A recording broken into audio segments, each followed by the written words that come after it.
with Emily Maidless.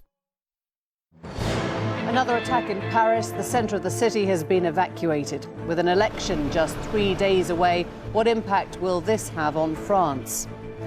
Also tonight, the next Prime Minister of the UK, Jeremy Corbyn. He's defied the odds before. Can he do it again? It's the establishment versus the people. It's our historic duty to make sure the people prevail. We'll ask the man running Labour's election campaign what their plans are. And what about the Conservatives? Just how prepared are they? We found evidence that the Tories don't even have candidates lined up for some of their most winnable target seats. Also tonight, the other May that could decide June. She always listens to Philip. You know, that she will listen. She might not act on it, but she'll listen. What part does Theresa's husband Philip play in what goes on at number 10?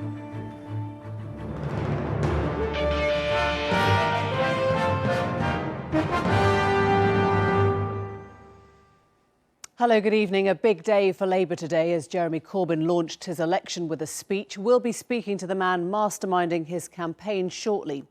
But we begin this evening with a developing story in Paris, which has once again become the focus of a terror attack, this time just 3 days before the country heads to the polls. A major police operation is ongoing tonight after a shooting on the Champs-Élysées. The target this time round, it seems, police officers themselves. One shot dead, 2 others seriously wounded. Well, Christian Fraser is close to the scene in Paris and we can go to him now. Just talk us through, Christian, what you're seeing and what's happening there now. Well, Emily, we were actually down on the pavements at the top of Grande Armée. If I just give you a bit of a look around where we are. So this is Étoile with the cars going around the Arc de Triomphe, and the Champs-Élysées is just the other side of the Arc de Triomphe. And right now it is deserted. I can see armed police which are on the pavements there. And I would imagine that many of the people who were in the cafes, out on the terraces and in the hotels in that part of the street earlier this evening, I would think they are still in lockdown. But while we were here this evening broadcasting, around 9 o'clock local time, we started to feel that there was something happening. There were 1 or 2 police cars starting to tear down the Grande Armée, and then they started all directions. Clearly the message had gone out on the police radios that officers were all, it got so silly at one point that there were police cars overtaking each other. They were so desperate to get to these that they almost knocked down pedestrians at this part of the Grande Armée. And then word started to go out that shots had been fired, and obviously the panic started to break out. So young people who were just next to the Eternal Flame and were looking at the Arc de Triomphe suddenly started running in all directions, and a very jumpy police force, because they didn't really know at that point what they were actually dealing with. And this has all happened very quickly, but there is an arrest warrant out, isn't there, for the suspect tonight? Just talk us through what stage that investigation's at. Well, the police are telling us at this moment they are not looking for anyone in this part of Paris, but there is an operation going on in eastern Paris at an apartment. They seem to the identity of the attacker. He's known to the DGSI, the intelligence service, the counterintelligence service here in France. Reuters are reporting in a document which is an arrest warrant for a man who came into the country from Belgium, and they're still looking for that accomplice. Clearly, France is still under a state of emergency. It's been extended for the 5th time until July. It's the last period that France has been under a state of emergency since the Algerian War in the 19th. And this is going to have implications, you would think, for the election, which is, 3 days away. Yeah. Francois Fillon, Marie both said they cancelled their event tomorrow. Quite serious. We're losing you. I'm so sorry, Christian. I think that that signal's been badly scrambled. Understandable, probably, because there's quite a big police presence. We don't know quite what's going on there, but thanks very much for joining us. We're going to cross to Anne-Elisabeth Moutet. She's a French journalist who lives a short distance from the scene of the attack, and she joins us now via Skype. Fingers crossed for this signal. Anne-Elisabeth, thanks very much for your time. It is pretty hard not to see this as a provocation of some sorts just 3 days before the country goes to the polls, isn't it? Well, it's very tempting because it certainly disrupts democratic process in a Western country, and especially a Western country which, to give him his due, François Hollande has put at the forefront of the fight against Islamic terrorism. And he was not popular for many things, but the country was basically behind him on this. And you have 4 main candidates. You have 11 candidates in this election. 4 of them have a chance of being in the runoff in 2 weeks' time. And of those 4, 2 had been putting the emphasis on the dangers of Islamic terrorism. And these are, of course, Marine Le Pen, but also François Fillon. This may be the time when François Fillon manages to inch his way back into being in the runoff. It's interesting because Emmanuel Macron said, I think earlier tonight, that, as it were, the candidate of the left, it's going to be a threat to our daily life for years to come. I guess that's quite a gamble, isn't it, politically, to tell people that they're going to just have to carry on living with this? He is an intellectual. He's an extremely bright technocrat. He is somebody who's never run for election, and he has been a young figure. It's difficult to say that he's unknown because he was the economy minister for 2 years, but all the same, he is fresher. His face is fresher than anybody else's. And so he has run this campaign on enthusiasm and optimism, which are very, very good things and probably what this country needs. But when it comes to the sort of, heavy things like terrorism, I'm not sure he's entirely got the atmosphere of the country right on this one. And it completely contrasts, of course, with what Marine Le Pen has been saying. In concrete terms, when she talks about terrorism or terrorist attacks, what does she intend to do to stop them? Well, she certainly wants a variation of Frexit, which means that we would be outside Schengen, the borders would be closed. She wants to have a moratorium on immigration to France, and she wants to have 10 measures that she will take in the first 2 months of her presidency. And of course, this reminds you of Donald Trump saying that he had 10 measures that he signed straight away and that would be enforced. And the idea that she is a different politician and that she's going to come up with campaign promises and write down and say that she's going to make them operative, even though this may not happen, is a very good line in her campaign.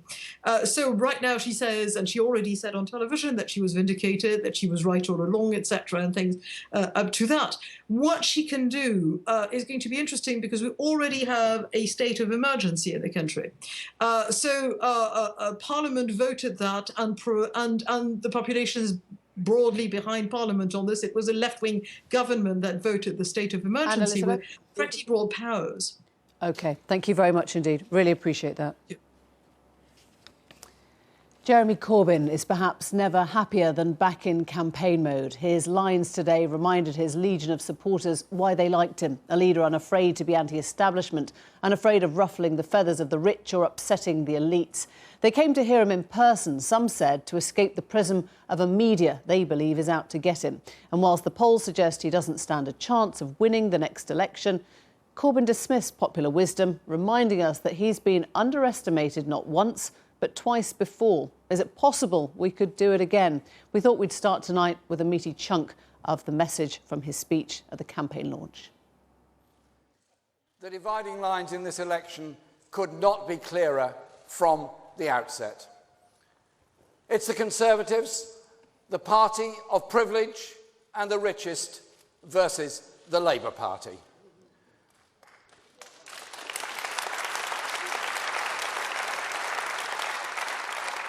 The Labour Party that's standing up for working people to improve the lives of all. It's the establishment versus the people. It's our historic duty to make sure the people prevail. When we win, it is the people, not the powerful, who win.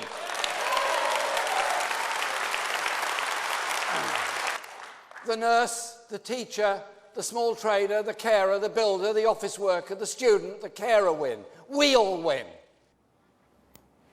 So there's the big picture rhetoric, but what can we expect from a Labour manifesto? Our policy editor, Chris Cook, has been assessing what we know so far of what a Corbyn government would do. The maldistribution of wealth in this country is something that's got to be addressed by the Labour Party. That is what Jeremy Corbyn rallies aren't what they used to be. After decades at the margins of his party, the long-serving Islington MP is now centre stage. And the manifesto that emerges in the next few weeks will crystallise what it means for Labour to be led from its left.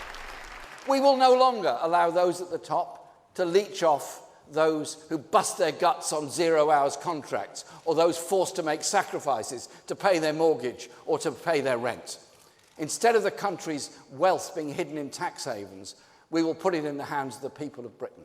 We can say some things about what's likely to be in Labour's manifesto. For example, the party's already announced that it wants free school meals for all children in primary schools. We can also make some educated guesses. The party's campaigned recently on restoring grants for students and on more money for schools. There are also tax rises that they've highlighted. For example, they've committed to reversing a recent cut in inheritance tax. And they talk a lot about raising corporation tax, in particular for bigger businesses. More importantly, though, we can also talk about Labour's view on the big picture on tax and spend. What they've said in very broad terms is that they're not necessarily looking for budget balance, they're looking for what's called current budget balance, which means they're willing to borrow to invest. That would mean they could be spending in the medium term 30 or 40 billion pounds a year more than the Conservatives. So they're looking at a looser fiscal policy, as you'd expect, than the Conservatives. Beyond that, though, is less clear, especially as snap elections mean complications. First, the party may just not have the time to go into much detail. So we'll be expecting here is more of a direction of travel. Yes, there will be some detailed policies on areas they've already announced, for example, free school meals for all kids funded by VAT on private school fees, but you won't even be expecting lots and lots of details of every area of policy. They simply haven't had the time, and you definitely can't do that in the next few weeks before a general election. There will be things, I'm sure, that we want to put in to the manifesto that we won't be able to put in just yet. So, the manifesto may even be a rolling manifesto, in that there'll be other things coming in at the end. A snap election causes other issues. Complication 2 is about timing. Labour sums have assumed a 2020 handover, not 2017. Had we had an election in 2020 on current plans, the deficit would have been significantly smaller than it is today. At the moment, it's still well in excess of £50 billion.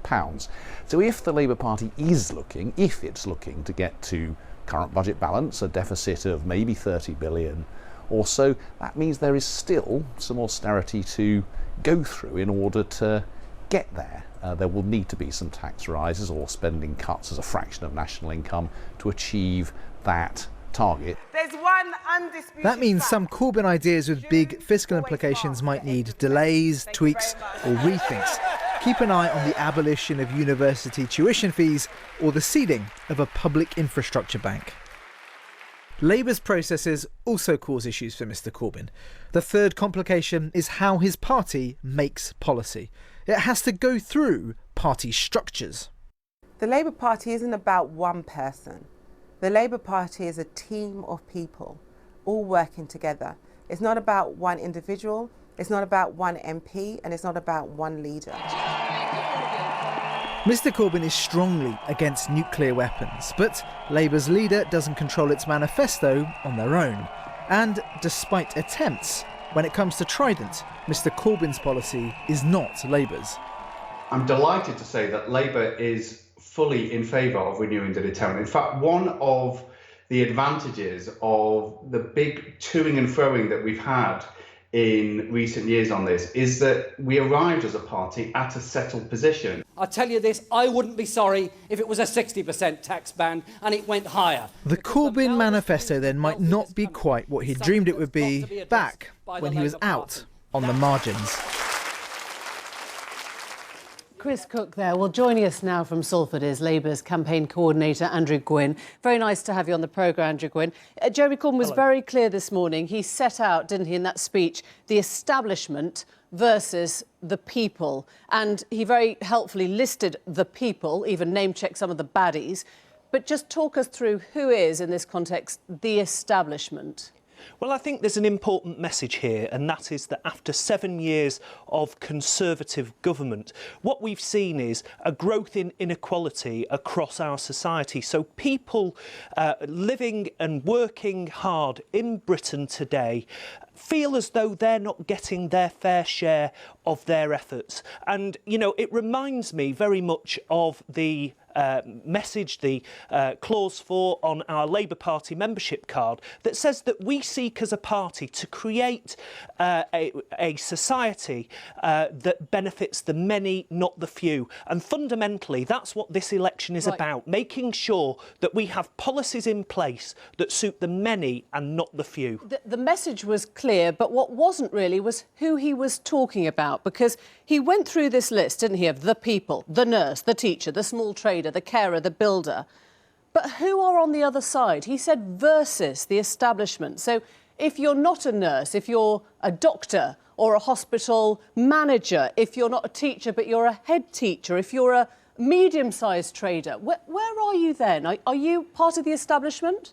Absolutely not. What we are pointing to is some of... Where are you then? What we are pointing to are some of the real sharp practices that have really grown in recent years. Some of those exploitative employers that make the use of things like zero-hour contracts in the worst possible way. Why should people that put in a decent day's work not get the same rights that others enjoy? Sure. And what we're saying is that is no longer acceptable. Forgive me, because he didn't talk about unfair practices. He said people versus the establishment, or the establishment versus the people. And there will be many people struggling to work out tonight whether you're on their side or whether they're viewed as the establishment that you are versus. So if you're a small business and you start to do well and you grow into a big business, do you still support them? Does Labour support big business? We absolutely do, because it's ordinary working people that then develop small businesses that then become the wealth creators and employ more people. What we're talking about here is a rigged society. We're talking about from the very top of government. We've had decisions... So the whole of the establishment is rigged, Emily, is that what you're saying? No, Emily, we've had over the last 7 years some decisions taken by government that have really hit people on low and average and medium incomes, whether it's been the cuts to benefits and some of the tax changes that have affected people on lower incomes, as opposed to some of the tax changes that have really benefited the super rich. So let's get hard. So when you say super rich, this is what I'm trying to pin down. You've already name-checked the people you don't like, the Philip Greens and the Mike Ashleys and all the rest of it. But now you've just gone into the super rich. So if you're redistributing, which is what Corbyn's Labour is all about, you have to be taking away from some. Who is super rich? Is a doctor super rich? Is a surgeon super rich? Is somebody who's a builder super rich? Because if you're redistributing, something has to be taken away to give it to the people that you think deserve it more.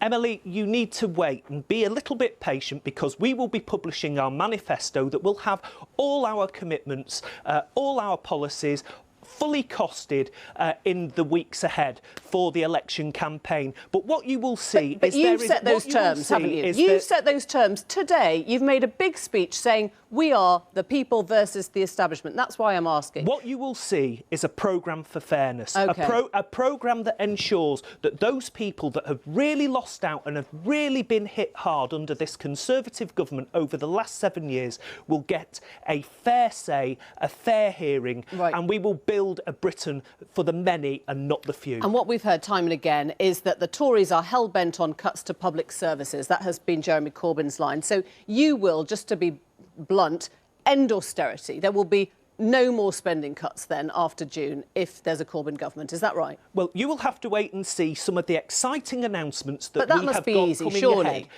If Emily, you're an ending austerity government... I know you're trying to get me to pre-announce the manifesto live on Newsnight. I'm not going to do that, but you will be very pleasantly surprised when you see some of the really exciting policy announcements we are going to be making over the next 48 days of this election campaign. I would have thought campaign. that was a given, though. If you talk about ending austerity, the one thing that people know about Corbyn's Labour Party is that they don't like austerity, they don't like cuts to public spending. It ought to be written into, concrete whatever for you to be able to say, yes, of course we're ending austerity, no more public spending cuts. And you will see, when the manifesto is published, that there is a real commitment to investing in our public services, in our NHS, in our social care system that has really been cut back to the bone and is causing a crisis out there. Okay. You will see investment in public services because that is the kind of society, a fairer society, Labour wants to deliver. And one thing that you have been clear about, and John Woodcock reinforced at the end of that piece, was that we do know where you are on the Trident policy, on the nuclear policy. You would, as a party, renew Trident as things stand. Is that right?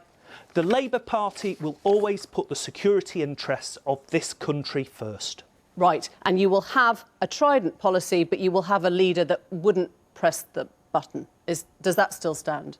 You would have a Prime Minister who renews Trident but doesn't press the button. You're trying to drag me down a road here. I'm just trying to get clarity. And what I'm saying is that the Labour Party in government will do nothing that puts the security of the United Kingdom at risk. Andrew Gwynn, thank you. Thank you. Theresa May stunned Westminster and the rest of us when she called her snap election on Tuesday. For the gamble to pay off, she hopes to win a string of marginal seats from Labour. But Newsnight's tonight learned that the Prime Minister's secrecy in calling the poll might have left her own party unprepared. David Grossman is here. And just tell us what you found out today. We wanted to find out, Emily, how prepared Theresa May's party was for the coming election. So we looked at 36 key target seats, where there's a Labour MP at the moment on a majority of less than 5,000, and crucially, constituencies that the analysis suggests voted for Brexit. These are the key crop of target seats, 36. We managed to get in touch with 20 of those seats and get an answer from them on their candidate selection. And we found that out of those 20, not a single one had yet appointed a candidate, selected a candidate for those seats. Now, that matters, of course, because at the moment there's a Labour MP going around seeking re-election or starting their campaign, well bedded in. Well, they'll be campaigning tomorrow, they'll be campaigning next week. And some of these seats told us they hadn't even started the selection process. Some even had long lists of 100 applicants still to wade through to get a shortlist, and others hadn't even begun the process at all. And it is highly unusual for a governing party to go into an election in that sort of state of unpreparedness. David, thanks. The announcement of a snap election this week was one of those rare moments in politics, a genuine surprise. The fact it wasn't leaked points to a small but tightly knit coterie around Theresa May, at the very heart of which lies her husband, Philip. May has since told us the decision was born as the couple enjoyed the fresh mountain air and isolation of Snowdonia. Philip May eschews the limelight, but some say he could be the most powerful man in the country. What role does he play in the workings of Number 10? On the evening of July the 13th last year, all eyes were fixed on the last candidate left standing after the brief but bloody battle to succeed David Cameron. Out of the immediate shot of the cameras, an unassuming figure, barely known outside Westminster, looked on with pride as Britain's second female Prime Minister took office. This week, the Prime Minister stood on her own in Downing Street, but this was no lonely figure. Theresa May finally decided to take her uncharacteristic gamble in the presence of just one other person, her husband Philip May, during a walking holiday in Snowdonia. Philip May's central role at a defining moment for the Prime Minister shows he is an indispensable member of her political inner circle. Much attention has been paid to the Number 10 Joint Chiefs of Staff, Nick Timothy and Fiona Hill. But Theresa May is loath to take any big political decision without first consulting her husband. It is truly a marriage of equals. I think it's hard to contest the view that Philip Hammond, the Chancellor, is only the second most important Philip living on Downing Street. Philip is clearly acting as informally an advisor to Theresa, probably much as Dennis did to Margaret Thatcher. He will stand up to her. And I think sometimes she tests ideas against him and he'll put a different point of view. She always listens to Philip. you know, that she will listen. She might not act on it, but she'll listen. Friends who knew the couple when they met 40 years earlier would never have bet that it would be Theresa May walking in to number 10. If you look back into the history, rather than looking at how it sort of turned out, you might have thought, well, Phil would go into politics. But, you know, obviously he didn't. But I think he's been very supportive, and that's what you see, and that's what you see today, that the interest has stemmed from his politics, but Theresa's the one who then went mainstream. Oxford, a cradle of ambition for many wannabe prime ministers, provided a lyrical setting for the start of the May partnership. The future Pakistan Prime Minister Benazir Bhutto played Cupid to what initially seemed an unlikely pairing. He was 2 years below her. Well, to be honest, to a 20-something-year-old, he seemed a bit young. He only just passed the height test because Theresa liked her boyfriends to be at least as tall as her. And I think he only just about passed his muster.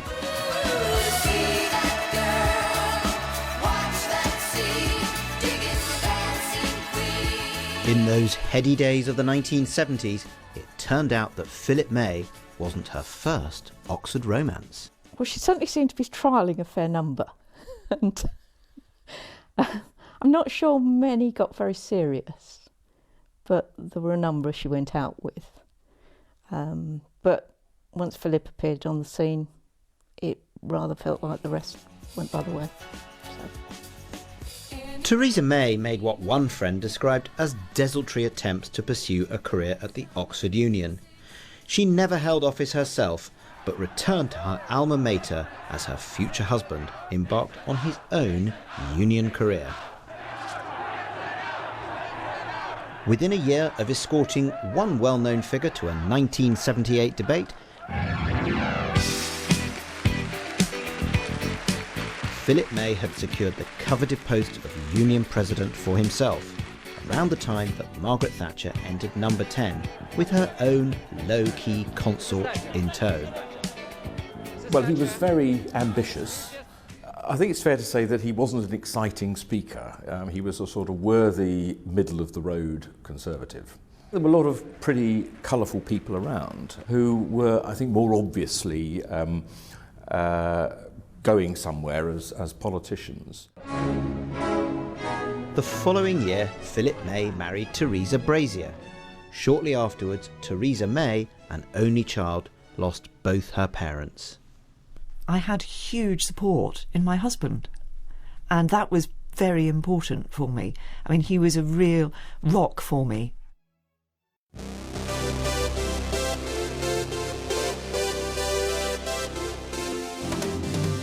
Theresa and Philip May knuckled down in the city in the 1980s as it underwent the Big Bang upheaval, but they shunned the yuppie lifestyle to focus on building their political base in southwest London.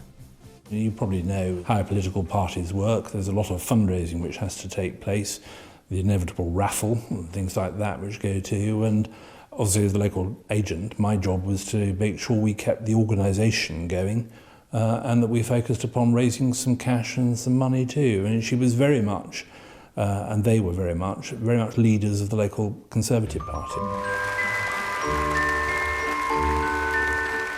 Philip May. At the 1986 Conservative Party conference, the 29-year-old Philip May showed he still had ambitions on the national stage. I guess that most people would think that foreign affairs isn't exactly a very sexy subject. The delivery was a tad wooden, though he had a clear message on one contentious issue.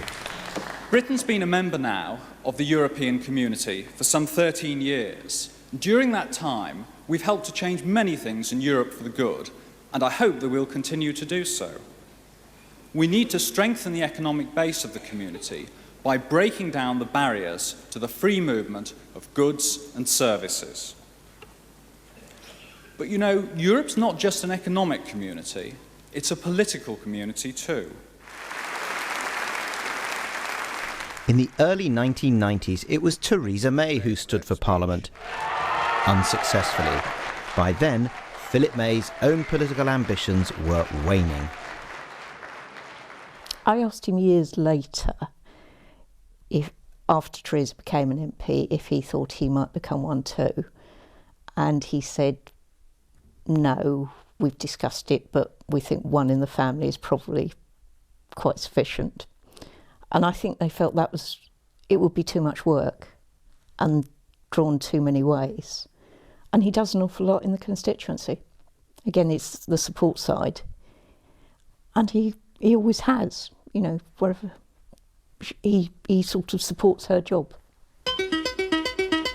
So Philip May decided to concentrate on his city career in asset management with a focus on client relations.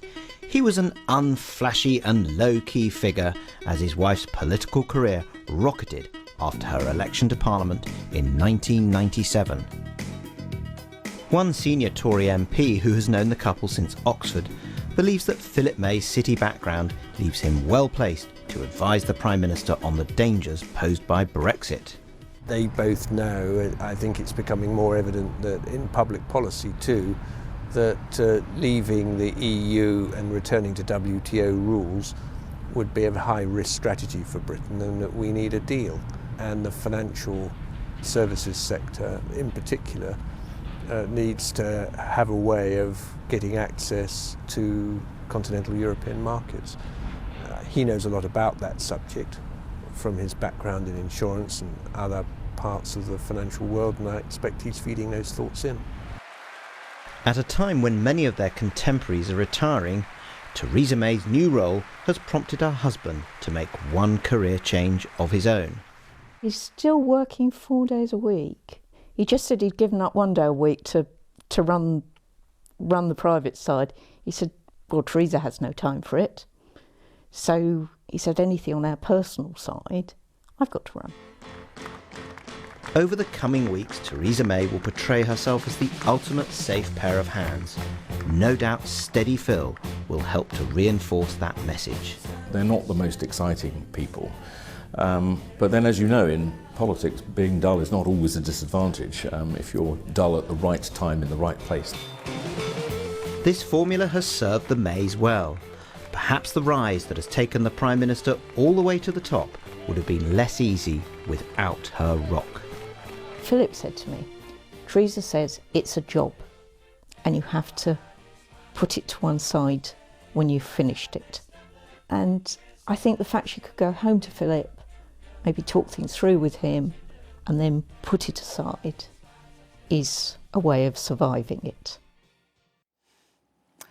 What with that piece? Well, like many broadcasters, we entered in the spirit of election 2015, rather excited about our polling models. We called ours the Newsnight Index. It was a thing of beauty. It worked perfectly until one night, the night of the election, when we realised it was wrong. The next day, you might recall, this happened. We pulled the plug and sent it off to polling index heaven. Well, who'd have thought we'd be back here so quickly? So can we trust pollsters? And what have they learned in the last 2 years that they can pass on? In a moment, we'll speak to Newsnight's former pet psephologist, Chris Hanratty. But first, here's Joe Twyman from the leading pollsters YouGov to have a go at explaining what he thinks went wrong and how to improve polling accuracy. The last few years have shown that we pollsters don't always get things right. But it's worth remembering that we don't always get things wrong either. The majority of election polls since World War II have, on average, been within 2% of the actual vote share. Only at one election has the average error been greater than 4%, back in 1992, and no final published poll has ever been more than 6% out. The accuracy improved in 2001, 2005 and also 2010, but in 2015 they were not where they needed to be. This error was due to a number of things, such as the way we modelled voter turnout, but the key factor was the difficulty in getting people to take part.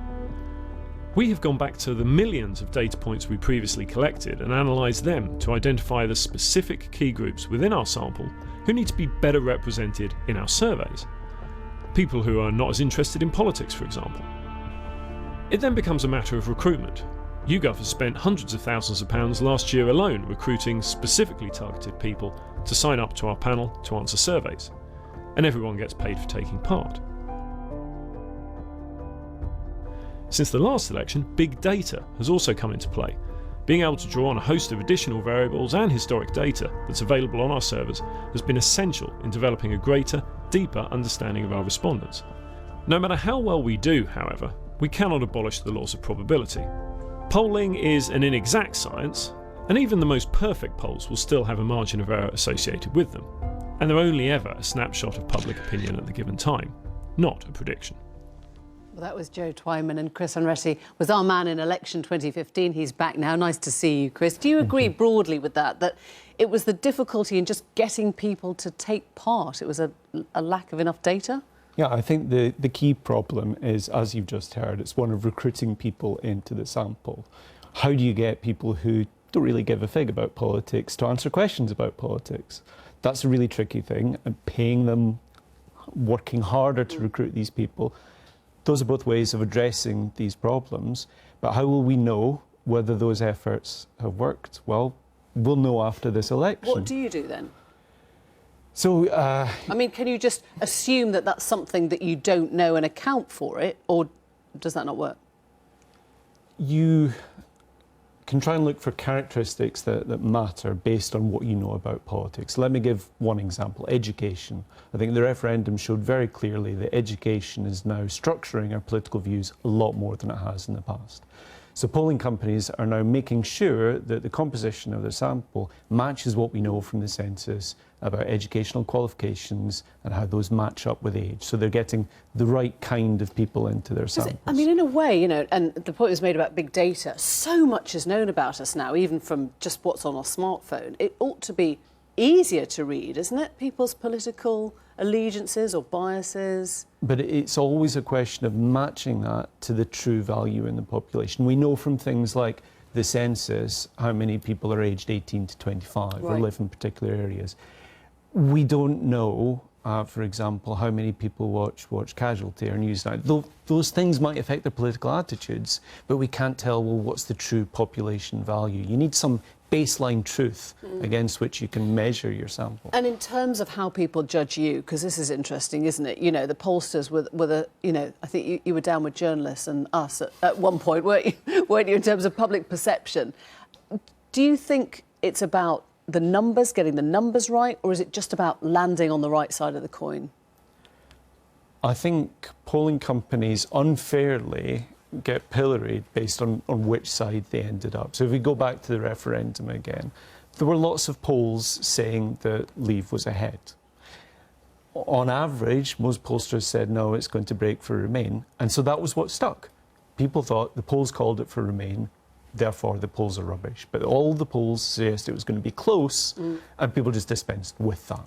And in terms of what you're doing now in your modelling, I mean, this has been sprung on everyone, so you probably haven't got time, have you, to get something that feels accurate to you? I am probably going to steer clear of making any firm forecasts for this election. This election has taken, I think, certainly taken me by surprise. OK. Chris, thanks very much for coming in. Thank you. When you found out Serena Williams was pregnant when she won her 23rd Grand Slam without dropping a set, what was your reaction? Elation that pregnancy could be that liberating, or desperation that such a ridiculously high bar had now been set? The pregnant world's divided between those who hate being viewed as ill or incapable for 9 long months and those who, frankly, wish the world would cut them a bit more slack. Will Serena change perceptions? Well, here to discuss are Anna Kessel, who's a sports journalist for The Guardian and The Observer, and the chair of Women in Football, and Liz Young, a professional golfer, and she competed in the British Open last year when she was 7 months pregnant. And Liz, I'm fascinated not just by how it felt, but in terms of your body and your fatigue, but the perception of you golfing when you were so heavily pregnant. Was there a lot of stigma about seeing a woman trying to do competitive sport? I definitely had some second looks from people that obviously didn't realise that I was pregnant, and I'd turn around and there would be the bumps showing and I'd get the second glances. On the whole, from my friends on tour and colleagues, they were very supportive and congratulating me and doing it. But on the other hand, I did get some attention that was, is this the right thing I should be doing, due to looking after my unborn child. So it was almost like you weren't meant to be a competitive person with a bump, or? Yeah, I mean, some people in the papers were, you know, questioning A, was it healthy for the baby, and B, was it healthy for me? So should I be competing at a top level while being pregnant? And just very sort of physically, was it harder to concentrate? Was it harder to balance? I mean, did that all take a much bigger toll on your body than you thought it would? Or? For me, the mental side became a bit easier because I started focusing more on her and worrying about that rather than the golf. So I think that took the pressure off that ways. But physically, yeah, as the pregnancy went on, like I'm sure all women, you know, it becomes more tiring and things become harder to do. Anna, I don't know how you read this. Do you think women will find it sort of liberating to see these amazing sportswomen sort of, you know, competing with child as well? Or is it just an extra hurdle? No, I don't think it's an extra hurdle. They're just doing their regular jobs. We might think it's completely amazing to win a Grand Slam. Serena's won 23, albeit, you know, without dropping a set. We're never going to win the 23 Grand Slams with or without a pregnancy. Right. But certainly it is true that what she's done is extraordinary. And when you look at the very few female sports people have been pregnant or given birth during their sports careers. I mean, in football, because you're a chair there, we don't see pregnant women footballers. There's not many. There's one amazing example, Fatmira Aloushi, who played in the Champions League final at 4 months pregnant. But certainly, you know, most of sport is very male-dominated. Coaches and so on. The structure is very much trying to persuade women not to have babies until they retire. So what Serena's done is totally breaking the mould and pioneering, and all the really frustrating newspaper headlines and discussion around, is this the end of her career? You know, I think most women can relate to that and will groan and think, no, I'm just having a baby. It's not the end of my career and I will come back. So, I mean, you know, sort of across the board sports, are there some sports that do make it really impossible to sort of compete at? Yes, definitely. Right? You know, we were talking earlier about golf. You obviously play for a longer period of time. Some sports are seen as more dangerous. So Mary King famously competed in equestrianism. I think it was Paula Radcliffe, wasn't it, who said she found, and I guess you, Liz, have sort of complimented that, she found that she lost a bit of her competitive edge when she was pregnant. Do you think that is, you know, do you think that is a part of it, or does that sound anathema to you? And no, that sounds complete nonsense to me. Does it? Yes, it does. And I think, you know, when Jessica Ennis-Hill announced her pregnancy, a lot of the discussion was about, will she still have the hunger to compete? Right. And I think that's a trope that women are just so fed up of hearing. Of course, it does, you know, it does change us in many ways, but it doesn't make us less ambitious. I'm glad we've put that one to bed. Thank you both very much. Thanks for coming in.